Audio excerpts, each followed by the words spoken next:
Doctor Bhimrao बाबा साहब अंबेडकर की 132वीं जन्म जयंती के मौके पर आरएसएस, भाजपा और नरेंद्र मोदी साहब के लिए मेरे 14 सवाल हैं। पहला सवाल, दिल्ली की सड़कों पर जब आरएसएस और भाजपा के लोगों ने बाबा साहब अंबेडकर के भारतीय संविधान को जलाया, तब खामोश रहने वाले मोदी साहब अब आप कौन सा मुंह लेकर बाबा साहब को 14 अप्रैल के दिन नीला कुर्ता पहनकर माला अर्पण करने जाओगे?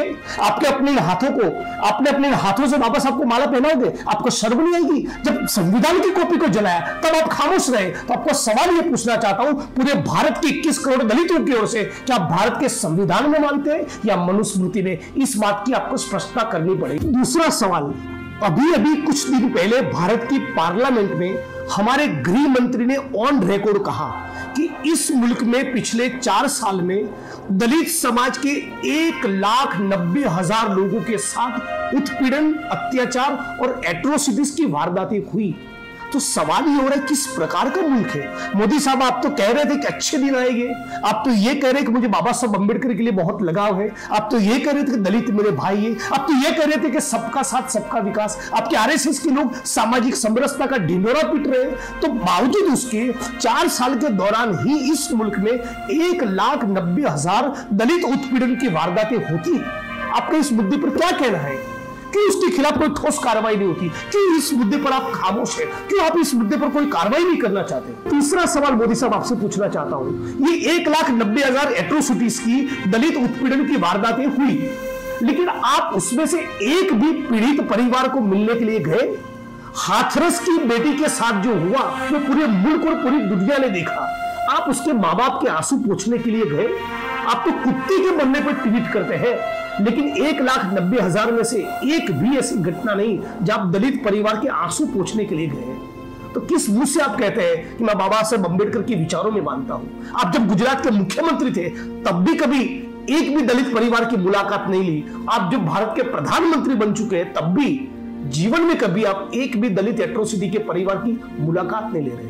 ये किस प्रकार की संवेदनशीलता है? सवाल नंबर 4, मोदी साहब, आपने कर्मयोगी नाम की किताब में लिखा है कि सफाई कर्मियों को सफाई काम करने में आध्यात्मिकता का आनंद मिलता है। जब कोई दलित, जब कोई गरीब, कोई मजदूर गटर में उतरकर मैला साफ करे, गटर सफाई का काम करे, जहां पर जहरीली गैस के कारण मौत होने का चांसेस हो, इस मुल्क में स्वतंत्रता से लेकर अब तक अनगिनत दलितों ने सफाई काम करने के कारण अपने जीवन खोए, और आप ये कहते हैं कि सफाई कर्मियों को सफाई काम करने में आध्यात्मिकता का आनंद मिलता है। तो आप भी कभी गटर में उतरकर एक बार इस आध्यात्मिकता का आनंद लीजिए ना। गुजरात में अभी हाल ही में 15 दिनों में 5-7 सफाई कर्मियों की गटर में उतरने के कारण, जहरीली गैस के कारण मौत हो गई। तो क्या वो लोग आध्यात्मिकता का आनंद लेते हुए मरे? ये है आपकी सोच, ये संस्कार, ये आपको कहां से मिले? मोहन भागवत से मिले या मनुस्मृति से मिले?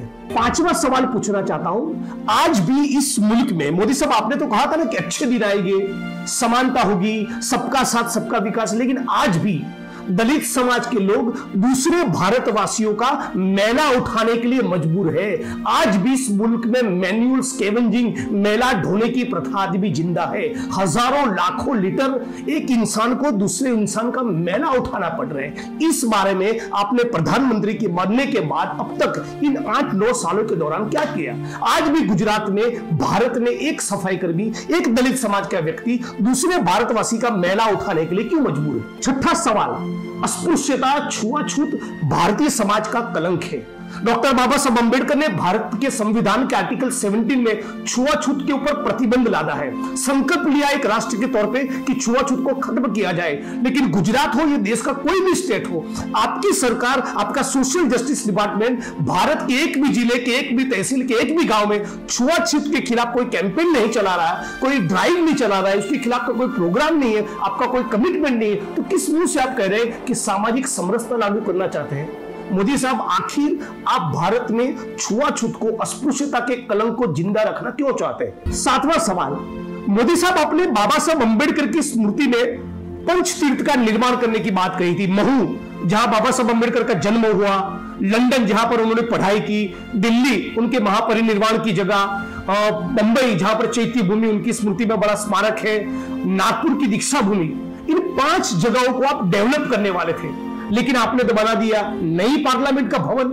800-900 करोड़ रुपया नई पार्लियामेंट के भवन के निर्माण के लिए है, लेकिन बाबा साहब की स्मृति के पीछे खर्च करने के लिए आपके पास कोई पैसा नहीं। और वैसे भी आप किस मुंह से बाबा साहब की इन स्मारकों का निर्माण करने चाहते हैं? आरएसएस और भाजपा के लोगों की तो परंपरा रही है कि गांव में, तहसीलों में, जिलों में, शहरों में बाबा साहब अम्बेडकर के स्टैच्यू को तोड़ने की भाजपा के लोगों की तो परंपरा रही है। इसलिए कहना चाहता हूं, आप वैसे भी आरएसएस की मनुस्मृति की सोच में मानते हैं, तो बाबा साहब अम्बेडकर के नाम पे जो भवन है ना, जो स्मृतियां है ना, उनको रिनोवेट करने के बजाय बेहतर है आप आरएसएस के हेडक्वार्टर की मरम्मत में ही लगिए। यही आपकी पर्सनालिटी, यही आपकी विचारधारा को सूट करता है।